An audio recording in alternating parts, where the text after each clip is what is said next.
आज हम बात करेंगे बेसिक इलेक्ट्रिसिटी।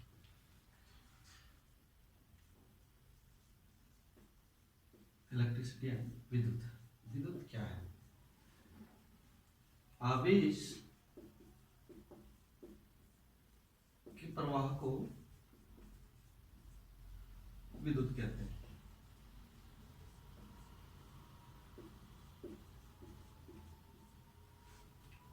जो आवेश है, पॉजिटिव या नेगेटिव चार्ज है, उनके बहने की जो रेट है, जिस तरह से वो बहते हैं, उसे इलेक्ट्रिसिटी कहते हैं। आवेश दो तरह के होते हैं, पॉजिटिव और नेगेटिव। पॉजिटिव चार्ज है वो इलेक्ट्रॉन्स के मूवमेंट की वजह से उसका जो पहले का स्थान है वो खाली होने की वजह से रिक्त जो स्थान रहता है वो पॉजिटिव चार्ज से होता है, जबकि इलेक्ट्रॉन्स का जो खुद का जो चार्ज होता है वो नेगेटिव चार्ज कहलाता है। इलेक्ट्रॉन्स का जो चार्ज होता है वो 1.6 इंटू 10⁻⁻19 कूलम होता है।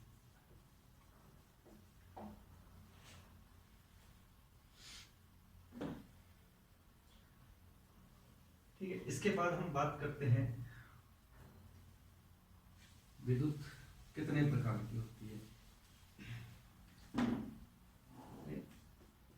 Type of electricity.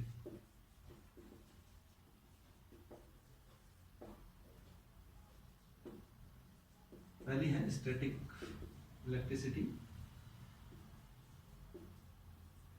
Static electricity क्या होती है? स्टैटिक इलेक्ट्रिसिटी बेसिकली चार्ज होते हैं जिनकी वजह से करंट फ्लो होता है।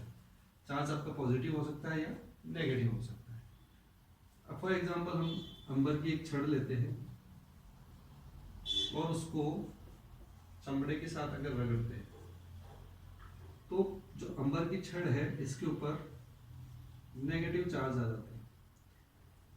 ये नेगेटिव चार्ज इसके चारों तरफ इकट्ठे हो जाते हैं, छड़ के चारों तरफ। जैसे ही हम इस पे टच करते हैं या किसी चीज से संपर्क में आता है जिसपे कंडक्टर के संपर्क में आता है, ये चार्ज फ्लो होना शुरू हो जाता है। ये कहलाता है इलेक्ट्रोस्टैटिक। ठीक है, यहाँ पे जो चार्ज इकट्ठा हुआ उसकी जो मात्रा होती है बहुत कम मात्रा होती है। इसी तरह दूसरा एग्जांपल है, हम अगर कांच की छड़ ले लें,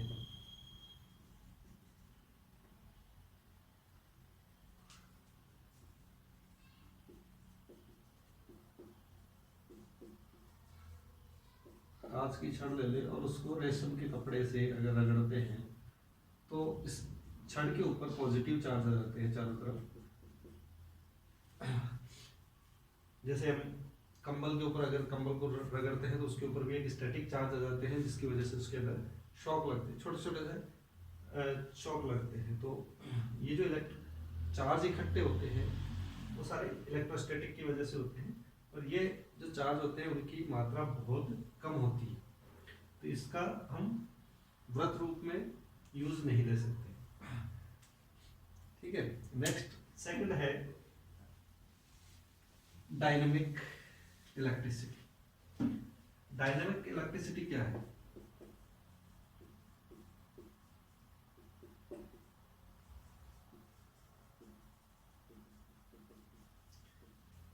गतिशील ऊर्जा। गतिशील ऊर्जा क्या है? कोई फिक्स्ड मैग्नेटिक फील्ड है, निश्चित एक स्थिर मैग्नेटिक फील्ड है। जैसे हमने एक चुंबक ले लिया N और S, दो पोल का, इन दोनों के बीच में एक स्थिर मैग्नेटिक फील्ड उत्पन्न हो रखा है। अगर इस फील्ड के अंदर हम किसी कंडक्टर को रख के उसको घुमाते हैं तो इसके अंदर एक EMF इंड्यूस होगा जो डायनेमिक इलेक्ट्रिसिटी कहलाएगा।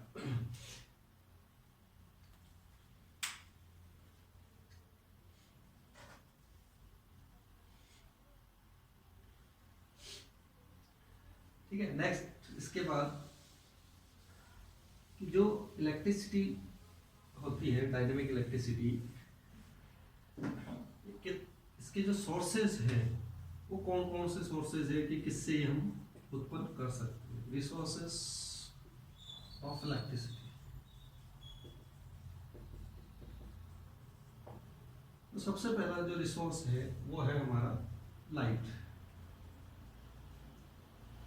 लाइट से कैसे होता है, जैसे कि फॉर एग्जांपल हमारे सोलर सिस्टम्स में लाइट में क्या होता है, रेज आके गिरती है फोटोसेल के ऊपर।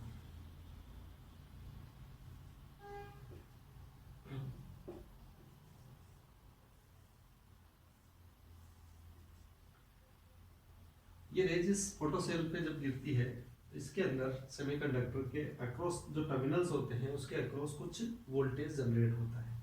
वो वोल्टेज हम एज ए इलेक्ट्रिसिटी यूज ले सकते हैं। तो फोटोवोल्टिक जो सेल्स होते हैं उसको पीवी सेल्स भी बोलते हैं। फोटोवोल्टिक सेल होता है, उसका जो मैक्सिमम कैपेसिटी होती है 1.2 से 2 वोल्ट तक की वोल्टेज वो जनरेट कर सकता है। ठीक है, दूसरा जो सोर्स है वो होता है हमारा थर्मल। थर्मल सोर्स क्या है? थर्मल मेथड के अंदर दो मटेरियल होते हैं, एलिमेंट्स, दो तरह के तत्व होते हैं, अलग अलग मटेरियल। इनका जो संगम पॉइंट होता है, जॉइंट होता है, इसको अगर हम किसी चीज से गर्म करते हैं तो यहाँ पे इसमें ऊष्मा उत्पन्न होगी। ऊष्मा उत्पन्न होने से इसके अंदर जो मटेरियल में जो इलेक्ट्रॉन्स होंगे वो इलेक्ट्रॉन्स मूव करेंगे। अब ये इलेक्ट्रॉन्स अगर मूव कर रहे हैं, अब इसको हम अगर किसी सर्किट से जोड़ दें तो ये इलेक्ट्रॉन्स इस सर्किट के थ्रू फ्लो होना शुरू हो जाएंगे और इस तरह से मूव होते रहेंगे। तो इस तरह से थर्मल विधि के अंदर कि उसकी हीट दी जाती है, हीट से इलेक्ट्रॉन्स का मूवमेंट लिया जाता है और इलेक्ट्रॉन मूवमेंट से करंट फ्लो होता है, जिससे हमारी इलेक्ट्रिसिटी जनरेट होती है।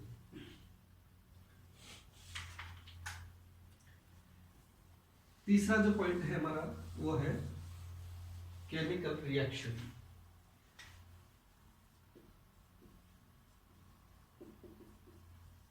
केमिकल रिएक्शन,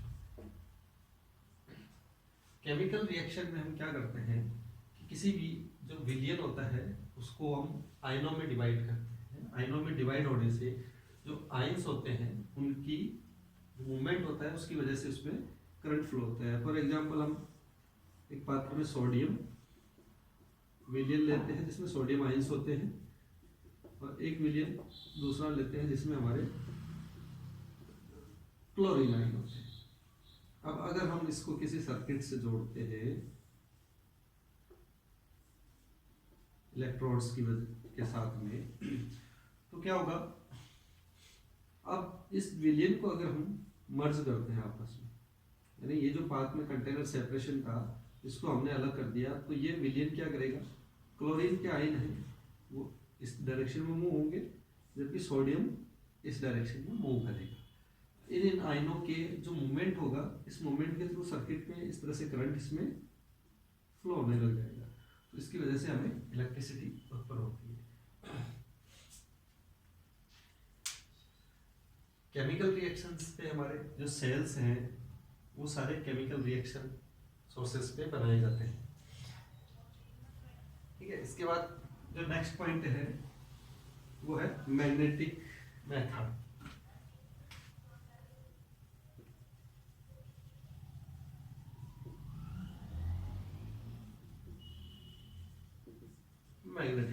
मैग्नेटिक मेथड क्या होता है, चुंबकीय विधि। चुंबकीय विधि में क्या करते हैं हम, कांस्टेंट मैग्नेटिक फील्ड है, उसके मध्य किसी कंडक्टर को मूव करते हैं, रोटेट करते हैं उसको। तो रोटेट करने से ये चुंबकीय बल रेखाएं आपस में कटती है, इनके कटने की वजह से इसमें एक ईएमएफ इंड्यूस होता है। यानी ईएमएफ होता है इलेक्ट्रोमोटिव फोर्स, एक फोर्स जनरेट होता है जो हमारा इलेक्ट्रिसिटी कहलाता है। इसकी वजह से हमें करंट फ्लो